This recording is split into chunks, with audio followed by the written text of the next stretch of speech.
Welcome back to Rugby from the Stands. So Dave Rennie has announced his 2026 All Black squad, and overall, the feedback has been reasonably positive.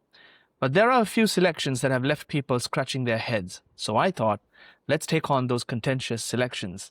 Let's look at the Super Rugby 2026 player profile stats and try to put ourselves in Dave Rennie's shoes alongside his selectors to understand why some of these calls were made. Let me start with one of the bigger ones. Why was the captain of the Hurricanes, Du'Plessis Kirifi, left out of the squad? Dave Rennie mentioned in one of the interviews that Anton Segner was picked as a 7.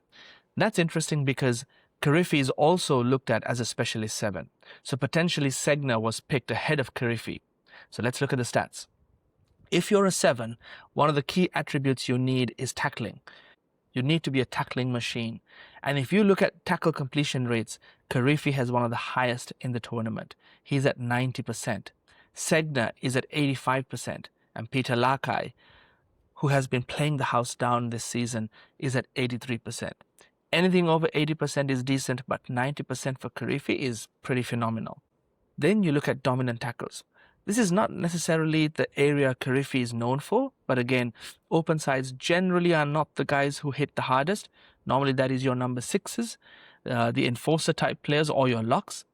And you can see that in the stats. Simon Parker had the highest number of dominant tackles in the tournament, which is probably one reason that Rennie went with him as number 6. Luke Jacobson is physical as well, with 11 dominant tackles. Then Anton Segner comes in around that top group, with Kirifi just behind him, and Lakai lower down on that dominant tackle list. Now, when you're a 7 or a loose forward at test level, one of the most important things is staying clean. You cannot be giving away cheap penalties. Discipline is absolutely key. This is something that we saw last year when Kirifi played for the All Blacks. The turnovers he was able to make at Super Rugby level did not translate to test level last year because the players are bigger, they're much more physical at the breakdown, and he didn't shine as much as he did during Super Rugby Pacific 2025. So penalties conceded is a big one. Any penalty you give away is basically a 30-meter territory gift plus possession straight away. And in that area, Segner is clearly cleaner than Kirifi. If you compare them head-to-head, Kirifi gives away roughly twice as many penalties across the season. Another key metric for a 7 is turnovers won. And this is where Segner really shines. He played fewer minutes than Kirifi, but still won 16 turnovers for the Blues. That is absolutely insane, especially because the Blues were on the back foot for a lot of the season. Segner really does stand out here. Kirifi is a bit more mid-pack on that number. Then the last data point I want to call out is line-out takes. I think this might be the single biggest reason that Segner was selected. He took 58 line-outs. Add Simon Parker in there as well with 26, and suddenly you have third and fourth line-out options in your loose forward group. As we all know, set piece at test level is incredibly important. You need to protect possession, but not just possession. You need quality possession. If the opposition disrupts your ball, even if you still keep it, your strike moves become harder. The pictures you want to show the defenses become harder, and the whole attack slows down. If you're going up against a Springboks lineout, for example, you need at least 3 proper lineout options, and ideally 4. You have the locks, obviously. You might have, say, Josh Lord or Tupou Vaa'i. We've historically also used Adi as a lineout option because he's quick off the ground. Wallace Satiti sometimes does the same as well. So even if you don't have the height, if you're quick off your feet, that can still be enough. But Segner taking 58 lineouts is basically a locks number. And he's actually taken lineouts more than some of the other established locks at Super Rugby level as well. So that is not a normal back row lineout take number. So having him as a genuine lineout option is huge because you really do want to secure your own ball and potentially disrupt the opposition as well. So I know it's hard. I'm a huge fan of Kirifi. I was very disappointed initially, but looking at the stats, you really can't fault the selectors. They are spoiled for choice, and they went with what they clearly believe matters for the team, which is physicality with guys like Jacobson and Parker, and height or aerial value with guys like Segner and Parker. That doesn't mean that Kirifi won't be included in the Tour de South Africa. I'm pretty sure he's, the next cab off the rank amongst the sevens. Okay, next, let's move on to Kyle Preston over Noah Hotham. If you're a scrum half, you look at metrics like successful passes, touches, speed of involvement, try assists, and also discipline. Raw minutes definitely don't tell the full story. Cam Roigard, Cortez Rathima, and Noah Hotham all played well over 700 minutes. Roigard played 855 minutes. Kyle Preston only played 263 minutes. So if you just look at raw totals, Preston is going to look smaller on every metric. And that's obvious. Hotham played more. Roigard and Rathima played more. Preston mostly came off the bench. That is why I normalize the numbers to per 80 minutes. You take the number of passes a player made, divide it by the minutes that they played, then I multiply it by 80 because a full match is 80 minutes. That gives you a better idea of what the numbers might look like if that player played a full game. Once you normalize it, it's phenomenal. Preston actually leads. He's making about 90 passes per 80. That tells you his speed, involvement, and efficiency are very high. And that is exactly what you want from a bench impact halfback. You want someone who can come on and speed things up. Clearly, Preston can do that. Try assists are interesting as well. Roigard has the most overall, and Hotham had 7, while Preston had 3. But when you normalize it to 80 minutes, Preston is over 1 try assist per game, which is basically at Roigard level. That's pretty insane when you think about it. Line breaks go the other way though. Preston has the lowest raw numbers of line breaks, and Hotham has the highest. Even when you normalize it, Hotham still comes out on top. So there is definitely a case for Hotham there. Ruck arrival percentages or speed to ruck is unfortunately a bit hard to compare because Rugby Pass did not have that data for Preston. It did have it for Hotham, Roigard and Rathima, and Hotham was number 1. So I cannot really say Preston was picked because of that metric because we don't have the data. I suspect he must have been close though, because if you want to speed things up and Hotham's number is that strong, then why not Hotham? But again, we don't have Preston's number there, so all we can do is just speculate at this point. But I'd suspect it's probably quite quick as well. Touches per 80 is another involvement stat. Just shows you how involved he was in the game, and Preston leads there as well, even ahead of Roigard, which is, again, crazy to think about. Then you look at penalties conceded, that's a big one. Preston didn't concede any penalties this season. Hotham gave away around 1 every 2 or 3 games compared with the other halfbacks, and that might have counted against him. And the last part is not in the stats, but we all know Kyle Preston can kick with both feet. That is absolutely huge at test level. Someone like Mike Blair must have looked at his involvement, his ability to speed up the game, and his ability to kick off both feet and thought, you know what? I can develop him into a world-class test halfback. So that is probably the logic there. I still understand why people would ask about Hotham because on some of the numbers, he does look really strong, especially over Rathima, right? But Preston has a bench profile that the raw box score probably does not capture properly. Again, just like Kirifi, I think, if one of the halfbacks does get injured or, is not unavailable, Noah Hotham is definitely the next cab off the rank, is my understanding. Now let's move on to George Bower. I know not a lot of people seem to be truly upset about George Bower being selected, but in my list, I had Ollie Norris ahead of him as a loose head prop. So I thought, let me look at the numbers and see what made the coaches go, yep, we want George Bower in there.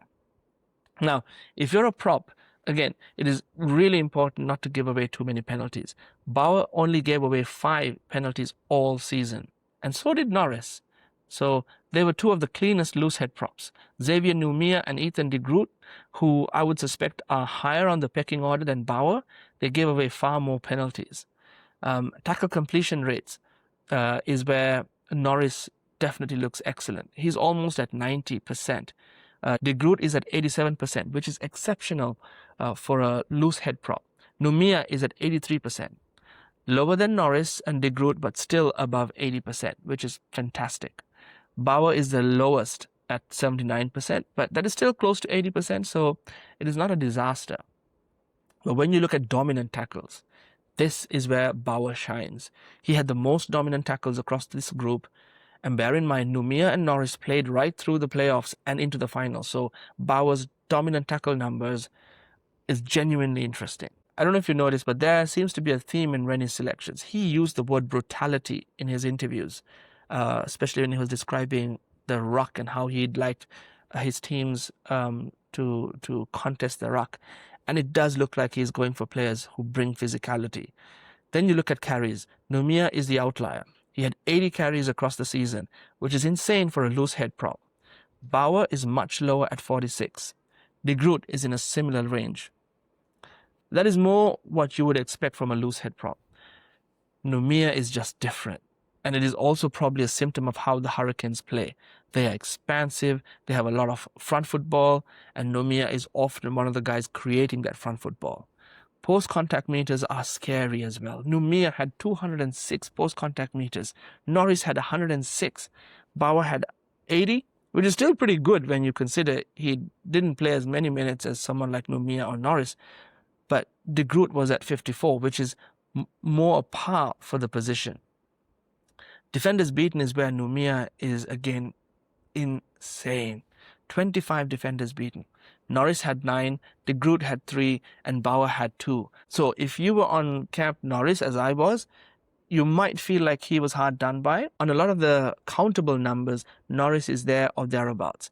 But I think Bauer's dominant tackle stats must have enticed the coaches. And there is another part I wanted to add as well. This is not in the numbers, but this is where someone like Graham Henry is useful in a selection group. Graham Henry can smell what a good team culture looks like. Sometimes in a high-performance environment, you don't always have the absolute best player in every single position and in every single role. The cohesiveness of the team, the trust in the team, and the way people enjoy working with each other can matter a lot. We've all probably worked with someone who might not be the star performer, but everyone enjoys being around them. They lift the group. They make the environment better. George Bauer gives me that vibe. He's handy with the guitar, he seems like a really good laugh, and someone like that in the dressing room can really uplift everybody else. So maybe from a team culture standpoint, the coaches felt having him in the group would be good for everyone. Who knows? That's just my conjecture. I do not have the stats to back that up, but that's just my gut feel. Now let's move on to the midfield because there are a few questions here. Why did they pick Anton Lienert-Brown? Why did they leave out Timoci Tavatavanawai? And if someone thought Rieko Ioane played well in the URC, then why was he not selected? So let's look at the data. Granted, you have to take this with a pinch of salt because ALB played in Japan, Rieko played in the URC, and Tavatavanawai played in Super Rugby. So these are completely different competitions with different styles of play. So this is not an apples to apples, but it is useful to look at the numbers and see how they were going. If you're talking about ALB and Rieko, they are primarily centers at number 13. One of the biggest roles is defense. It is genuinely the hardest position on the field from a defensive standpoint. You have to be solid. You need really good IQ. You need to read what the attacking team is trying to do, and you need to anticipate the pictures in front of you. And if you anticipate wrong, which happens a lot at test level, you need the speed and skill set to scramble and fix the error. So at 13, you have to have speed. You have to be solid defensively. Tackle completion rate is not the most comprehensive stat, but it is a gauge. Quintu Paia is around 80% and Anton Lienert-Brown is also around 80%, which are pretty strong numbers. Leicester Fainga'anuku is a little bit hard for me to place because I see him as a midfielder, but his role for the Crusaders and the competition context make the comparison a bit messy because he played at number 7 for the Crusaders this season. But then look at Tavatavanawai, 72% tackle completion rate. If you're playing as the number 12, that is not a great stat from a defensive standpoint. Granted, he is not really a 13. He's mostly a 12 or a wing, but 72% for a midfielder is relatively low. Carry volume is interesting. Lienert-Brown had the highest number of carries with 195. Fainga'anuku had 170. Tupaia had 169. And Billy Proctor had 153. Then when you compare that to Rieko's numbers, they are very, very low. So there are no real surprises why Rieko was left out. Meters carried is similar. Lienert-Brown is high, Tupaia is high, Proctor is strong, Fainga'anuku is strong, and again, Rieko is lower than his, midfield compatriots. Defenders beaten is where Tavatavanawai jumps out. He is at the top with 81 defenders beaten. Fainga'anuku is next, and then Lienert-Brown is up there as well. Rieko is low with only 13 defenders beaten across the season. Meters per carry is important because it is not just how many carries you have, it is also what you do with those carries. Rieko is tied near the top with Tupaia, and Proctor and Lienert-Brown have decent numbers too. But again, the whole picture doesn't really scream that Rieko had to be selected. Then turnovers 1, Tupaia and Tavatavanawai have amazing numbers. Proctor is third, Lienert-Brown has 8, Rieko hardly wins turnovers. So again, no surprises there. You could argue Tavatavanawai was a little bit hard done by because based on the stats, you can see he had a pretty decent season, but his tackle completion rates does look a little bit concerning. So you really can't fault the coaches for picking Anton Lienert-Brown. His numbers are solid, especially defensively. And now you might say that those are Japanese league numbers and Japan is not as physical as Super Rugby. I totally get that.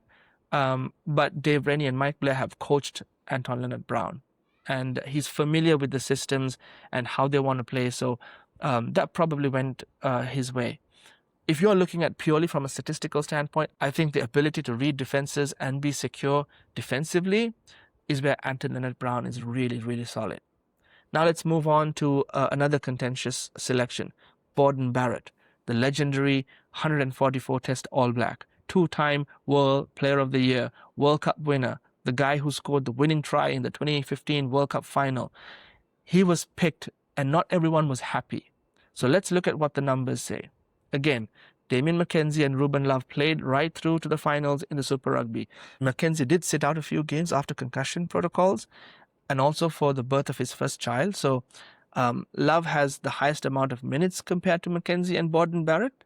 So I normalized these numbers to per 80 minutes as well. Touches matter because they show involvement in the game, and McKenzie is at the top with the most involvement. Love is around 33 per 80 and Beauden is the lowest, around 30. Points scored, McKenzie again has the highest points per 80. I know Ruben Love has the highest aggregate numbers, but if you normalize it, McKenzie gives you 12.8 points per 80 minutes versus Beauden Barrett at 8.5. Conversions are important if you're a 10. You need to be solid with goal kicking, and this is where Ruben Love was phenomenal. He is head and shoulders above the other two with 5.1 conversions per 80. Granted, the Hurricanes scored more tries than any other team in the competition, so naturally he had more conversion opportunities, but the conversion rate is also impressive. And he had plenty of game situation kicking practice, including in crazy Wellington wind and under pressure. So let's move on to kicks in play. McKenzie had the highest number of kicks. Beauden was second and Love was third. That is not necessarily a bad thing. It's another indication of how the Hurricanes played. They had a lot of ball in hand, and Love's job was often to get the ball wide and create opportunities on the edge. Defenders beaten, McKenzie is highest, no surprises. Love is second and Beauden is lowest. Tackles made and tackles completion rate are all pretty decent. You do not have to worry too much about forwards running over these 10s. Even though McKenzie is relatively a small man, he is strong defensively. But it cannot be denied that Beauden Barrett had a pretty average season. The stats back that up. Love and McKenzie had better numbers. Having said that, McKenzie and Love also had dominant forward packs. They had a lot of go-forward ball. And in that one final where things were not going the Chiefs' way, McKenzie did falter a little bit, whereas Love shone. With Beauden, the question is, if you put him behind that Hurricanes pack, would things have looked different? Would the way he plays have looked different? Personally, I think so.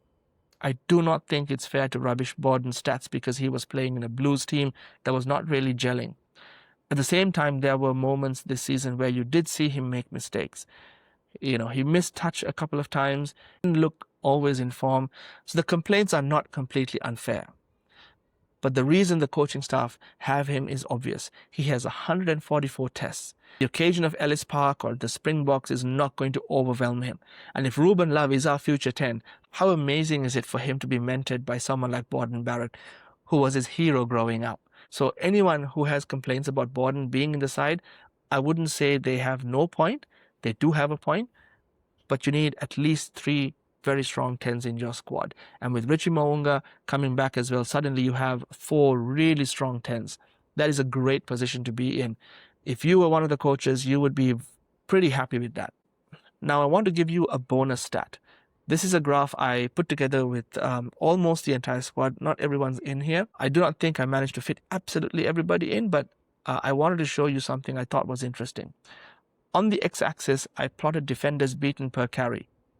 So that is your evasion stat. How good are you at bumping off people, stepping people, or running around defenders? On the y-axis, I plotted post-contact meters. That gives you a power stat. After first contact, how many meters are you making before you go to ground? So on the bottom left, I call those players role players. Typically, you would expect to see front rowers and locks there. De Groot, Taylor, Bauer, Newell, Taukei'aho, Vai, Lord, Jamie Hanna, Sam Darry, Patrick Tuipolotu, those kinds of players. Above that are your battering rams. These are players who take contact but do not go down straight away. They carry a few more meters forward before they fall. You see guys like Wallace Satiti, Luke Jacobson, Peter Larkai, Simon Parker, and Anton Segner there. They give you go-forward ball. Rieko on a battering ram profile is a bit of an anomaly because if you're a midfielder, you really want to be more on the right hand and higher up, not stuck on the left. That is another indication of why Rieko might seem a little bit one-dimensional at the moment. Jordie Barrett is interesting as well. He is not really showing as a power player or an evasion player here, which surprised me a bit, but that might be an indication of how well he has been playing the distributor role. Beauden Barrett is also down in that bottom left area, which again is not great because that area is generally where you expect front rowers and locks to sit. It is another indication of how he played this season. Not very physical, not a huge evasion threat. The dots in red are, sorry, I forgot to mention, the dots in red are front rowers. The green solid dots are midfielders. The green outline with the white fill are overseas players like Rieko, Lienert-Brown, Adi, Samu Kerevi, Lukanyo Arm, Damien Dialende. I added those South African and Australian midfielders from Japan because I wanted to see how Lienert-Brown compared to them. And clearly he's not necessarily the best of that group, so you could still argue Tavatavanawai should have been picked ahead of him. But I thought this was an interesting way of visualizing how the players play. The locks are in purple and the halfbacks are in grey. You would expect your outside backs to be near the top right.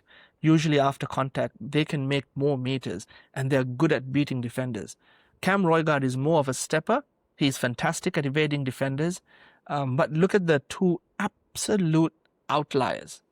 Xavier Numia and Asafo Aumua. They are complete carriers. They are front rowers behaving like midfielders or outside backs. I'm so excited to see Aumua and Numia potentially coming off the bench and creating impact. Imagine those guys coming on with 20 minutes or 30 minutes to go. That's going to be absolute carnage. I really can't wait. Then you have Leroy Carter, who on this sheet, among the Kiwi players, has the highest combined profile for post-contact meters and defenders beaten per carry. That is another reason why Carter was picked as well. Carter and Fehifini Anganofo are 2 players I can't wait to see. They are both former Sevens players. I follow the Sevens series, both the Black Ferns and the All Black Sevens. And it's really great to see those boys who I've followed for quite some time now in the black jersey. It is also a great endorsement of that Sevens program and the importance of it. The reason I like seeing those kinds of players is because they're very good at evading defenders, but they can also be physical if required. You have to tackle, you have to jackal, you have to get involved in rucks, and you have to get involved in the game. Carter, Fini Anganofo, and then someone like Josh Morby as well as a replacement for Will Jordan could be pretty awesome to see. Anyway, I just thought I would show you that visualization as a bonus for sticking around until the end. If you have any thoughts, please share them in the comments below. I read every single comment and try to respond to every single one as well. Let me know what you think about these stats. Did they clear up any doubts you had, or did they confuse you even more? At the end of the day, I think we have a pretty experienced group of selectors and coaches, and I'm sure they picked a team they believe they can mold over the next 3 games in July. Clearly, you can see the style of play they want. They want power, brutality, speed, and extremely high skill. So I am absolutely excited, and I cannot wait until the 4th of July. Thank you very much for sticking around. Please do like and subscribe. We'll be coming to you every week during the international test window with previews and reviews, and I'm super pumped for season 2026. I will see you in the next one.